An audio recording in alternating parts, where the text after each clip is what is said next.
So today I'm going to show you how to post your resume to the popular employment website monster.com or monster.ca. The first thing you need to know is that you do need to have an account.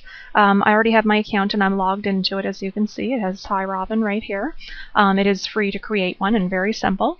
So once you have your account, you're going to log in and it's going to take you to your home page actually. And this is what it's going to look like on this page here when you're first logged in. And to create a resume, what you're going to want to do is where you're going to see Profile and Resumes, you're just going to hover the mouse right there, and you can scroll down and look and you'll see Resume, and you're going to click on that. And it's going to bring you to this page. And it's pretty simple. You're just going to click on Create Resume. Now there's a few different options of how we can do this. If we click here, we're going to see you can build, upload, or copy and paste.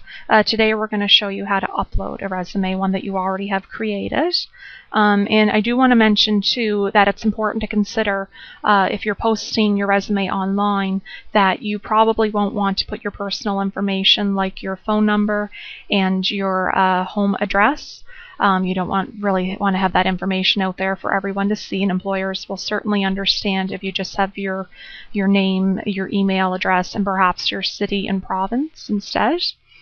So what we're going to want to do to select the resume, we're going to hit Browse, and we're going to take a look here. This one's on the desktop, and here it is here, Sample Resume, and we're going to open it up. And we're going to want to give it a name. In this example today, let's just call it Actually, we want to give it a name that's going to make the employer want to open it up, something that's going to look a little bit intriguing. So maybe we're going to call it Experienced Payroll Clerk. If you just have your name on it, they're not necessarily going to know obviously what position you're looking for, what you're trained with, anything like that. So you want to give it something a little bit of information to it.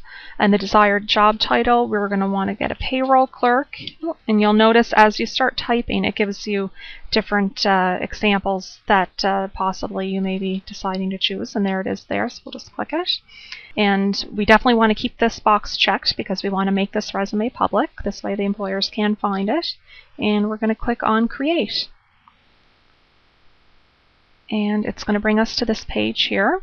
And there's a few more details for us to fill out. You could skip it, but we're not going to because we want to have as much information as possible.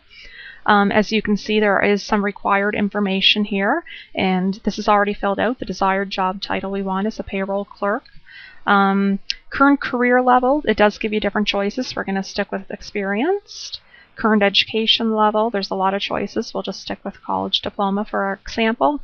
The postal code, they already have that filled out, and they have that information already gathered from when you first created your account. You would have input that information there. And if you're authorized to work in Canada, we'll leave that as it is, but there are the different choices there you can choose from.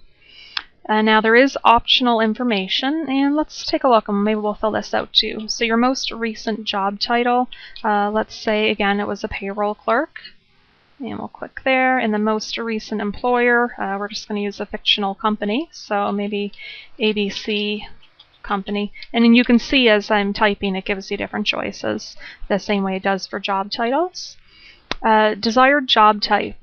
Now maybe we want to only work as an employee, not an intern, but maybe we're open to a temporary position, so you can select more than one. The choice is yours. We're going to leave it selected too because this is going to open up our options a little bit more, things to consider. If an employer has a temporary position, maybe it would be something that you would be willing to do. Same thing, maybe we're okay for full-time or part-time, even though we prefer full-time. Now with the desired salary range, I would probably recommend to leave this blank. You don't want to be giving out too much information because it could kind of backfire on you. If you put too high of an amount, you won't get it's possible you won't get an interview, but if you put too low of an amount, perhaps they were going to pay you more. For that reason, I'm going to leave that empty. Now it already has my location selected here, but maybe I'm open to working in other areas as well. Let's say I'm open to Halifax. So you can select as many different areas you want to have here. I'm just going to keep the 2. And for the occupation I'm looking for, you can select up to 5. Let's look at the accounting, and let's just select the first 5 here just for fun. And the industries, same thing, you can select up to 10. Perhaps I only want to choose the one though, so we'll just keep that there. And it also asks if I'm willing to relocate, and I'm going to keep that selected as no because I'm not. And it asks you a question on your travel and if you're willing to travel, and I think I'll keep that at 25% as well, because although I'm open to it, I don't want that to be a huge part of my position. And finally, it's going to ask you about your languages. English is already selected here, and you can see if you hover over the different stars, it shows at what level, and I'm fluent, so I'll keep that where it's at.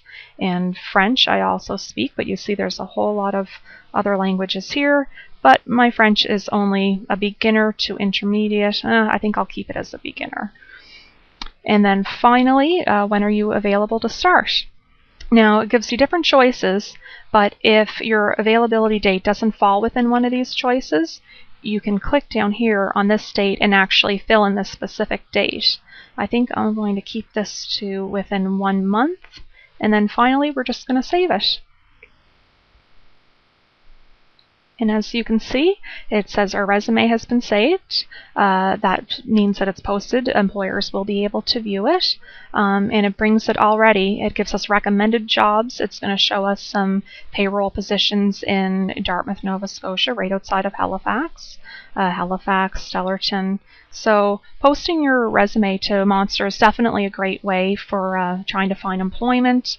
Rather than you always looking for employment, sometimes the job will come to you instead. And I do recommend this as a great job searching tool.